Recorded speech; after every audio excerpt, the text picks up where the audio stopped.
যোৰহাটৰ গোহাঁই টেকেলাত পিঞ্জৰাবদ্ধ বনৰ ৰজা আজি পুৱা পিঞ্জৰাবদ্ধ হোৱা বাঘটো লৈ আহে বনকৰ্মীয়ে বাঘটোৰ আনুমানিক বয়স প্ৰায় 4 বছৰ বুলি জানিব পৰা গৈছে যোৰহাটৰ পৰা ধ্ৰুৱজ্যোতি পাচনিৰ প্ৰতিবেদন AIN লাইভ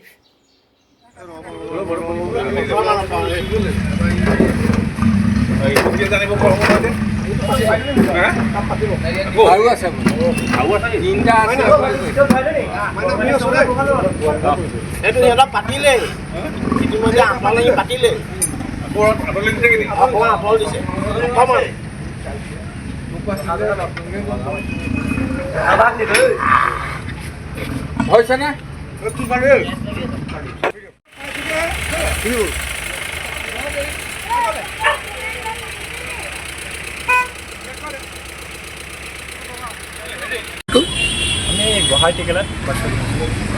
কেইটাত হৈছিলে আজি যোৱা নিশা আমাৰ হেৰি কৰিছিলে তাৰ পৰা আজি ৰাতিপুৱা খবৰ দিলে তাৰপিছত আমি কিমান বয়স হ'ব বাঘটো 4 বছৰমান অনুমানিক 4 বছৰ হ'ব মতা না মাইকী মতা বাঘ যিকোনো খবৰ আৰু বিজ্ঞাপনৰ বাবে যোগাযোগ কৰক 7896121996 লগতে 7002537271